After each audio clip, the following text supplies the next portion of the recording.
মহাঘোর অন্ধকার সম্পূর্ণ কালিকা, আবার তিনি প্রকাশ রূপিণী জগদ্ধাত্রী। তিনি সত্য, রজ ও তম। দেবীর অনুকম্পা প্রার্থনা করে মহর্ষি দুর্বাসা যজ্ঞ করে লাভ করলেন এক দিব্য মালা। সেই মালা যে ধারণ করবে সে হবে অজেয়।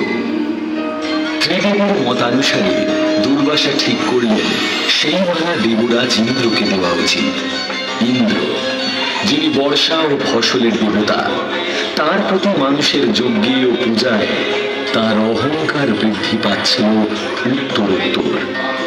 মহর্ষি দুর্বাসার বিজয় মাল্য লাভ করে তিনি তা তাচ্ছিল্য ভরে পুড়িয়ে দিলেন তার বাহন ঐরাবতকে। কিন্তু ঐরাবত সেই মালার তেজ সহ্য করতে না পেরে তা ছুঁড়ে ফেলে দিল। ঐরাবতের এই কর্মে এবং দেবরাজ ইন্দ্রের এই আচরণে ক্ষুব্ধ হয়ে দুর্বাসা দেবতাদের অভিশাপ দিলেন, তোমরা শ্রীহীন হবে। দুর্বাসার অভিশাপে সমস্ত দেবতারা শ্রীহীন হলেন, কারণ শ্রী অর্থাৎ লক্ষ্মী তাদের ত্যাগ করে ক্ষীর সাগরে বিলীন হয়েছেন। এই মতাবস্থায় শ্রী বিষ্ণু বললেন, দেবতাদের শক্তি ও শ্রী ফিরিয়ে আনতে হলে করতে হবে সমুদ্র মন্থন। কিন্তু সমুদ্র মন্থন করার মতো শক্তি তখন দেবতাদের নেই। তারা একক প্রচেষ্টায় ক্ষীর সাগরের জলে মন্থন করতে পারবেন না বুঝতে পেরে যখন সমস্ত আশা ত্যাগ করছেন, দেবাদিদেব উপায় দিলেন, এই বৃহৎ কর্মযজ্ঞে শুধু দেবতারা নয়, দৈত্যরাও অংশগ্রহণ করবে।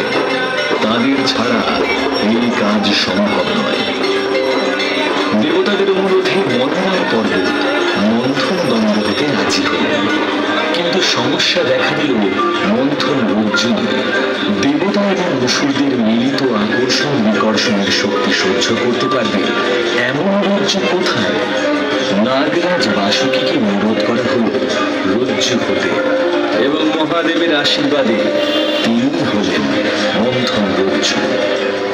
অতঃপর শুরু হল বিরাট সাগর মন্থন। ভগবান বিষ্ণু হলেন মন্থনের নির্দেশদাতা।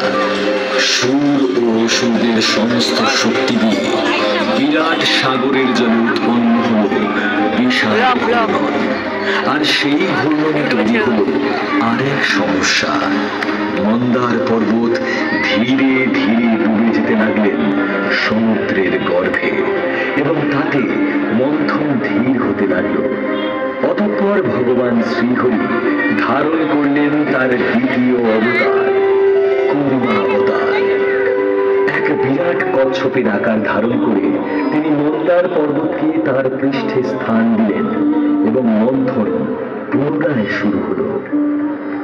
আর তারপরে সমুদ্র থেকে উঠে আসতে লাগলো এক একটি করে দুর্লভ বস্তু। চন্দ্রদেব, কল্পতরু, পারিজাত, কামধেনু, উচ্চৈঃস্রবা, ঐরাবত, নানাবিধ রত্ন, মণি, মাণিক্য, অপ্সরাগণ, দেবী বারুণী, কৌস্তভঙ্গী, পাঞ্চজন্য শঙ্খ, কৌমুদকী গদা এবং দেবী লক্ষ্মী। এই সব উৎসাহিত হয়ে আবার চলল সমুদ্র মন্থন।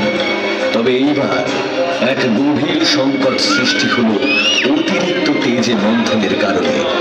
নাগরাজ বাসুকীর শরীর থেকে নির্গত হওয়া বিষ সৃষ্টি করল কালান্তক গরল হলাহলে, যার প্রভাবে সমস্ত সৃষ্টি, দেবতা এবং অসুররা ধীরে ধীরে স্থিমিত হয়ে পড়েন।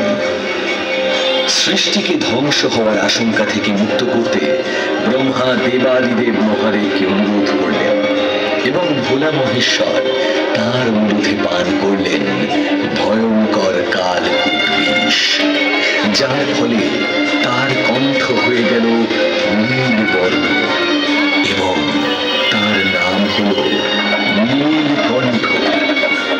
বিষের প্রভাব মুক্ত করে পুনরায় মন্থন করার পর অবশেষে সমুদ্রের বুক থেকে উঠে এলেন ধন্বন্তরী এবং সঙ্গে উঠল পরম বস্তু অমৃত, যা পান করলে অমরত্ব লাভ করবে যে কেউ।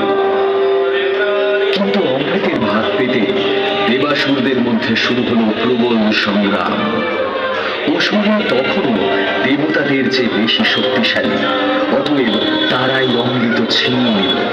তাদের রাজা বলি বললেন, অমৃতের ভাগ আমরা দেবতাদেরকে দেব না। অমৃতায় দেবতাদের বাঁচাতে তখন মোহিনী অবতার ধারণ করলেন স্বয়ং নারায়ণ এবং তার রূপে ও মোহমায়ার বশে অসুররাজ রাজি হলেন অমৃতের ভাগ দেবতাদের দিতে। কিন্তু মোহিনী রূপী নারায়ণ মৃত্যুভীতে আচ্ছন্ন অসুরদের পান করাতে লাগলেন বারুণী মদ্য এবং দেবতাদের দিলেন অমৃত। কিন্তু সরভানু নামের এক বুদ্ধিমান অসুর এই ছলনার আভাস পেল। সে দেবতাদের রূপ ধারণ করে অমৃত লাভের আশায় স্থান নিল দেবতাদের মধ্যে। মোহিনী যখন তাকে অমৃত পান করাচ্ছে, তখন চন্দ্র ও সূর্য তার পরিচয় প্রকাশ করে। সরভানু অমৃত পান করে পলায়ন করতে সচেষ্ট হন, কিন্তু নারায়ণ তার সুদর্শন চক্র দিয়ে সরভানুর শিরচ্ছেদ করেন। তবে অমৃতের কল্যাণে সরভানুর মৃত্যু হয় না, তার শীষ হয় রাহু এবং শরীর হয় কেতু। কিন্তু এই ছলনার প্রত্যুত্তরে অসুররা আবারও দেবতাদের বিরুদ্ধে শুরু করে চিরন্তন যুদ্ধ।